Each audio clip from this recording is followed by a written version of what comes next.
O rádio é um instrumento mágico. É apenas áudio que nós temos, mas representa um mundo porque ele suscita na sua imaginação o cenário daquilo que está acontecendo. O rádio é uma mistura de surpresa, encantamento e um grande veículo de alcance. A gente é apaixonado pelo rádio. O que é um rádio? O rádio é mágico. O rádio, você se transforma, não é, numa figura, num ator, aonde o que você fala as pessoas acreditam. Mas isso você precisa ter responsabilidade, precisa ter credibilidade, precisa ter conhecimento de causa. Fazer rádio só por fazer, nunca fiz. Rádio sem ouvinte não é rádio. É por isso que o rádio é paixão. Por quê? Porque você está falando para muita gente, mas não é somente muita gente. Você está falando para pessoa simples, você está falando para pessoa pobre, você está falando para o negro, para o branco, para o gordo, para o alto, né? Para o casado, para o não casado, para o jovem, para a criança. Então, o rádio é um instrumento, ao mesmo tempo poético, ao mesmo tempo de utilidade pública e ao mesmo tempo amigo. É um instrumento forte quando você leva ele a sério, faz um trabalho com capacidade e tendo compromisso com o ouvinte. Esse é o meu principal ponto de vista de analisar e colocar isso em prática no decorrer desse tempo todo aqui na Rádio Grande Rio AM. O rádio é um universo mágico, pela instantaneidade, pela interação, né? É um espaço bastante gostoso de se trabalhar, né? Você tem aquele contato com o ouvinte que é imediato e você termina estabelecendo uma relação afetiva com aquele seu grupo, com aquela sua audiência. Olha, o universo do rádio é realmente a vida de ontem, a vida de hoje e possivelmente de amanhã, depois. O que é maravilhoso no rádio é que as últimas horas de qualquer expediente que você tiver na cidade, no mundo, no estado, você conhece. Então, o que é o rádio? O rádio é essa transmissão de pessoas que estão do lado de lá, trazendo notícias para nós que estamos, às vezes, em casa, no quarto, descansando com o rádio ligado. Tem um amigo meu que estudava comigo no Colégio Dom Bosco, Fernando do Padre, a gente chamava ele, e eu dizia, e ele trabalhava na emissora rural, eu dizia, Fernando, eu preciso trabalhar na rádio, porra, preciso fazer, não é, pelo menos um teste lá, você conhece as pessoas. E um dia ele me disse, rapaz, surgiu uma vaga lá na emissora rural, mas não dá para você não, é porteiro. Eu disse, eu quero, eu aceito ser porteiro. E fui conversar com um gerente, ele dizia, mas você quer fazer um teste de rádio, quer ser porteiro? Eu digo, amigo, eu quero estar aqui dentro. Você dentro, você avança, a vida é querer, eu sempre digo isso. Se você tem a vontade de ir, resultado, ele me deu essa oportunidade, ainda tivemos outros problemas para solucionar, mas solucionei todos. Eu saía da rádio, eu saía do colégio às 11h30, né? Lá eu tinha que começar às 11 horas, fui falar com a minha diretora, e não levei nem 60 dias, 45 dias eu entrei na portaria, meu horário era de 11 às 2, das 18 até as 22, passei 30 dias, mais 15, um dia um companheiro nosso bebeu umas cachaças e saiu, chegou atrasado, não tinha ninguém, e o gerente de programação já sabia que eu era doido, só vou botar você no estúdio e você só vai dizer a hora. Em Petrolina, 7h30. Em Petrolina, 8h30. Para mim, eu ganhei o mundo naquele dia. E fui, cumpri. Depois fui adquirindo a confiança. Depois fui aprendendo mais. Um dia o gerente disse, olha, você vai ler a partir de hoje um texto da Petrovel. Naquela época era Petrovel, não era Petromol. E esse texto é às 11h15 da noite. A rádio fechava à meia-noite. Mas eu morava perto da rádio e eu saía, rapaz, como se fosse fazer a descoberta do Brasil, para ler aquele texto às 11h15 da noite. E fiz isso também com muita competência. 30 dias depois, eu já estava fazendo um programa e tirando folgas dos locutores no final de semana. Eu comecei a ouvir rádio muito cedo. Menina, ouvia rádio de pilha na casa do meu avô. E aquilo me encantava, porque eu ficava tentando entender o que tinha por trás daquela voz, daquela trilha, daquela coisa que me segurava ali. E eu fui percebendo que esse encantamento, ele tinha um universo muito mais amplo. Encantava porque era uma coisa escondida, misteriosa, né? O rádio tinha um quê de mistério para mim. E com o tempo foi trazendo para mim um encantamento do próprio jornalismo. Embora eu já tenha sido DJ também, já tenha feito programas de entretenimento, minha grande praia no rádio sempre foi o jornalismo. Maria Lima foi uma pessoa que me abriu as portas justamente dessa capacidade que eu tinha de falar. Falar em rádio, eu nunca tinha falado. Aliás, falava um pouco, porque eu já vinha da Rádio Difusora de Caruaru, onde o meu irmão era o gerente e eu já trabalhava lá. Mas já depois de 1 ano e tanto que eu trabalhava no escritório da Rádio Difusora de Caruaru, foi que eu vim entrar em microfone. E quando eu comecei, eu gostei muito. Eu achei amplo aquele espaço, um espaço que você diz aos outros coisas boas para que eles levem para casa, para a escola, para casa de amigos, para uma festa. E isso é uma coisa boa, porque as pessoas, inclusive hoje ainda, tem muitas que não sabem se acomodar, que não sabem repartir aquela alegria de uma festa e termina fazendo brigas e discussões e brigar até com parentes. Mas naquela época eu ensinava essas pessoas a serem contentes dentro daquilo que eles estavam gostando.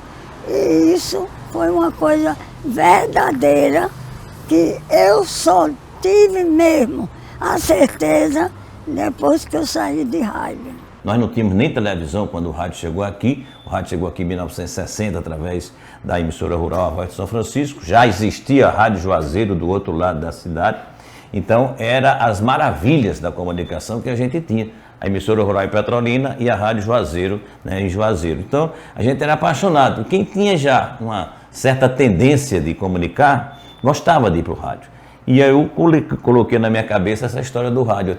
Porque o rádio, que foi inventado pelos irmãos Marconi, e depois no Brasil houve essa adequação através do médico sanitarista, mas também por vocação um comunicador, sem que necessariamente fosse um radialista, Roquete Pinto, quando ele idealizou, ele trouxe essa invenção que se adaptou muito a essa antropologia e a essa sociologia, a essa miscigenação, a essa complexidade étnica de um Brasil formado de muitas raças, né? De muitas carências, de muitas dificuldades, de muitas desigualdades, de muita ignorância, porque o Brasil é, na essência, analfabeto, ignorante, necessitado e pobre, administrado por uma casta que está estabelecida economicamente e politicamente muitos anos.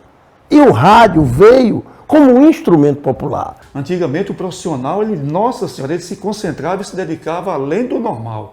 Eu vou dar como um exemplo aqui, como base da história do rádio, Carlos Augusto. Carlos Augusto, uma história grande, bonita, Elias Cruz, Oswaldo Benevide, da Rádio Juazeiro e Transil. Pois é, a gente não pode deixar de falar no rádio, né, do início do rádio, uma figura como Carlos Augusto. Carlos Augusto tem uma história, não é, em memória, mas deixou um legado, não é, de responsabilidade. Foi um dos primeiros locutores que a gente teve aqui, inclusive trabalhou na emissora rural. Deu Herbert Mose, mais de 80 anos, continua fazendo rádio, não é, na área de esportes. E tem muitas outras pessoas que a gente sabe que fizeram história em Petrolina, né? Carlos Alencar, tem muita gente. Então, Carlos Augusto e Herbert Mose é porque eles simbolizam o início das duas rádios dessa região, a Rádio Juazeiro, em Juazeiro, e a emissora rural em Petrolina. Porque Carlos Augusto já tinha uma experiência anterior da emissora rural, muito antes da emissora rural, ele falava em serviços de alto-falante, aqui de Petrolina. E foi privilegiado pelo diafragma, que lhe deu uma voz grave, e antes os rádios escolhiam a partir do critério da voz. Se você tivesse uma voz fina, você não interessava para o rádio. Carlos Augusto reunia carisma, reunia a beleza da voz, uma das mais belas vozes do rádio brasileiro, Carlos Augusto, sem dúvida alguma, e que se notabilizou em duas vertentes. Ele era jornalista da sua época, que era o homem da redação, era o homem da reportagem, era o homem que noticiava, ele era noticiarista, como Cid Moreira, como Sérgio Chapelin, que também são de origem pessoas do rádio, que depois foram para a televisão, e Carlos Augusto, por uma circunstância geográfica, não foi para a televisão, mas se estivesse num grande centro como o Rio, São Paulo, certamente que a televisão o aproveitaria. Ele abria o espaço para cada pessoa que chegasse, não só para trabalhar, mas para ser também, estar na difusora, estar em qualquer parte de onde a difusora estaria, eles estavam. E Carlos Augusto era um verdadeiro maestro desta orquestra. Ele tinha uma identidade muito nossa, muito regional, muito do campo, muito do sertão. Ele era um apaixonado pelo rádio e foi um homem que viveu muitas fases no rádio e que inspirou a gente, inspirou muitos colegas. Mas eu, quando pré-adolescente e adolescente, tinha umas figuras assim do rádio, icônicas, né? Que me inspiraram muito. Vinícius de Santana. Vinícius tem uma história muito bela, entendeu? Uma história bonita. Lá no começo mesmo aqui, ele deu oportunidade a várias pessoas. O Daniel Campos, por exemplo, é uma história aqui em Petrolina. A Luísio Gomes tem uma voz belíssima. São profissionais aqui que você disse, meu Deus do céu, Petrolina antes, lá nos anos 80, 90, esses caras trabalhavam aqui. Era uma equipe assim, padrão, pode-se dizer, a nível das grandes capitais. Tenho referências como Daniel Campos, eu tenho referências como Edenevaldo Alves, que está na ativa, J. Menezes, um companheiro de emissora rural, que em rádio ele fazia de tudo, de produção, a apresentação, a esporte, né, a crônica diária também. Mas eu quero aqui destacar a importância de uma mulher no rádio São Franciscano, que é a professora Marta Luz, também jornalista, ela é proprietária de uma das rádios mais antigas aqui da região, que é a Rádio Juazeiro, mais de 50, acho que passando dos 50 anos, e que fazia uma comunicação muito contundente, muito inteligente, ela uma intelectual, e abriu caminho, né, para a voz da mulher na rádio. Então sempre foi, como nos outros espaços, né, muita voz do homem, muita participação do homem. A gente até hoje tem uma subrepresentatividade de mulheres, uma subrepresentatividade feminina no rádio. Eu gostaria que tivesse muito mais mulheres atuando, usando o microfone, mas você imagine isso há 30, 40 anos. Então ela é precursora de tudo isso, me inspirou demais, que é a professora Marta Luz. E uma mulher em particular, essa mora no meu coração profundamente. Quando eu comecei a fazer jornalismo, ela dizia, como você vai fazer parte com força da imprensa do Vale do São Francisco? Se chama Iná Torres. A gente chama de dama do rádio, porque ela realmente é a dama do nosso rádio. Eu vejo tantas mulheres maravilhosas, Ângela Santana, ela é uma referência muito forte de mulher de rádio, de voz de rádio, de mulher negra. Tem Karine Paixão, que já é de uma outra geração, tem Néa Gonçalves. São mulheres que inspiram, que nos deixam orgulhosos e orgulhosas de fazer parte desse meio. Com o advento da rede mundial de computadores, a tecnologia nova aí, possibilitando você ter a notícia na hora que o fato está acontecendo, com imagens, com tudo, o rádio também foi profetizado que perderia a importância dele e sairia de cena. Muito pelo contrário, o rádio que está usando essa nova tecnologia em favor da sua proposta de imediatismo, que continua sendo o principal meio, o mais imediato meio do transporte da notícia, do fato. Eu entendo que o rádio é, assim, a gênese da rede social.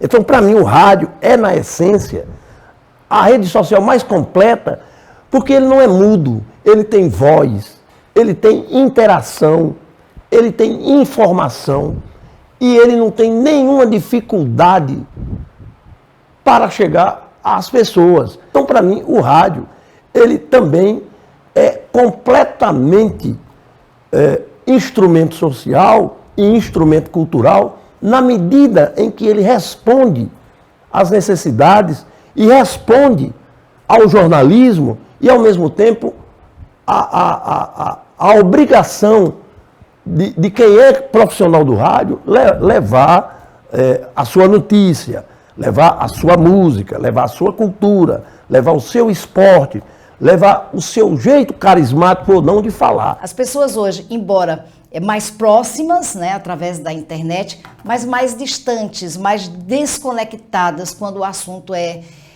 emoção, quando o assunto é essa coisa da proximidade, do pegar. Eu senti muita falta dos abraços que eu recebia lá na década de 90, né, que muitas vezes eu fazia o programa com o estúdio cercado de ouvintes. Dias de terem 20, 25, 15 ouvintes assistindo ao programa lá ao vivo e dava aquele calor humano, tá? Aí voltei em 2019, 2020, senti um ambiente mais frio, né? Sem essa afetividade toda, sem essa conexão. E perceba, embora conectados, né? Mas distantes, não tão próximos quando o assunto é o abraço, essa proximidade mais do afeto. O rádio, mais do que a televisão, conseguiu ser competitivo com blog, com canal de YouTube, com a internet de um modo geral, através dos seus vários módulos. Hoje nós temos aí podcast, nós temos várias alternativas de comunicação, direta ou indireta. A gente não pode separar a história do rádio da própria história de Petrolina. A gente teve a morte de Nilo Coelho, que foi uma coisa que chocou muito, porque era um político muito importante para a gente, para o crescimento, para o desenvolvimento da nossa cidade. E isso tudo foi reverberizado pelo rádio com uma caixa de ressonância, que até hoje é importante a gente colocar, que é a Praça do Táxi. Bem ali na Avenida Souza Filho. Então, se você quiser, até para você medir a audiência de rádio, ali sempre foi um ponto importante. A gente ouvia os taxistas ali enquanto esperavam a corrida, todos com o rádio ligado e faziam questão de ouvir as notícias e tudo. E a gente sintonizava a cidade naquele ambiente. Mas a rádio era que reverberizava os acontecimentos importantes. Nos anos 90 para 2000, teve um momento de chuva fortíssima aqui em Petrolina, que não tinha, naquela época, a estrutura que hoje tem um pouco mais. E foram momentos assim de bairros totalmente alagados, BR interrompidas, pessoas sem poder se locomover de sua casa para o trabalho ou vice-versa. E a rádio foi um instrumento muito importante com a sua equipe, levando chuva, mergulhando mesmo, se dedicando para servir como instrumento de informação para aquelas pessoas da época, desse momento que não foi fácil. E a rádio foi muito reconhecida nesse sentido. Então foi um momento que não sai da minha cabeça. Isso marcou bastante a importância do rádio naquele momento aqui em Petrolina. Uma das coisas mais especiais que nós tivemos aqui em Petrolina foi a chegada de Dom Paulo. Não é porque ele é o meu amigo, não é porque ele é também caruaruense, não. É porque foi um fato inédito nesta cidade. Todo o povo de Petrolina e essa redondeza ficou feliz, porque a Rádio Grande Rio AM foi transmitir desde a chegada dele. Ficou esperando ele lá na estrada e ficou tomando todas as posições e também conquistando cada uma das pessoas que estivessem lá e que conhecesse do trabalho de Dom Paulo, ele foi conversar, vendo, ouvindo e sentindo, e repassando para todas aquelas pessoas que estavam, às vezes, longe, vendo porque via com os olhos do coração tudo que se passava em Caruaru quando Frei Paulo chegou. Eu lembro do sequestro de uma família, que ele era bancário, era gerente do Banco do Brasil, houve um sequestro e essa ponte ficou interditada por mais de 24 horas, ou cerca de 24 horas, e a gente acompanhava de casa tudo pelo rádio. Foi um episódio em que uma família, com filhos, inclusive com crianças, eles foram sequestrados e os sequestradores foram interpelados no meio da ponte Presidente Dutra, né? E lá eles fizeram essa família de refém. E o bispo, na época, o bispo Dom José Rodrigues, que era o bispo de Juazeiro, ele tentou intervir. Então, enquanto se negociava com a polícia a liberação dos reféns, isso durante todo um dia, o rádio em cima, os profissionais de comunicação, transmitindo a notícia. Foi um momento muito forte aqui na região, que marcou, né? Ainda bem que terminou tudo bem, ainda bem que não houve vítimas, mas foi um momento traumático e muito significativo. E eu lembro que eu era garota e era no rádio que a gente acompanhava, liberou, não liberou, né? O Dom José Rodrigues, ele tentou intervir, então toda aquela negociação, a gente participou daquela negociação, a gente participou daquele momento, um momento de muito medo, através das ondas do rádio. E o que acontece é que rádio é uma coisa que toma você. Você gosta mesmo e aprende a falar em rádio, você não quer parar mais. E eu, assim, continuei fazendo minha oraçãozinha de 5 minutos lá. E então, Carlos Augusto, aproveitando dessa oportunidade que eu gosto de rádio, ele me chamou e disse a mim, não, vamos fazer uma coisa mais, vamos aumentar um pouco a sua oportunidade de estar conosco. Eu estou gostando do seu trabalho, então vamos fazer o que você quiser. Eu digo, então vamos fazer um programazinho de 15 minutos. Aí começando a fazer um programazinho de 15 minutos, eu atestei de que, na verdade, eu gostava daquilo, porque eu já tinha passado 1 ano e tanto dentro de uma rádio, já sabia mais ou menos como era que se falava, como é que se dizia. E o resultado é que passei esse tempo todo dentro da rádio, que logo depois passou para meia hora e que eu já dominava, não é? Um momento especial do meu programa para contar para todo o povo que se passava, não só em Petrolina, como nas cidades vizinhas. E foi uma coisa sensacional, porque na verdade eu despertei aquilo que estava dentro de mim para dar emoção a quem estava em casa.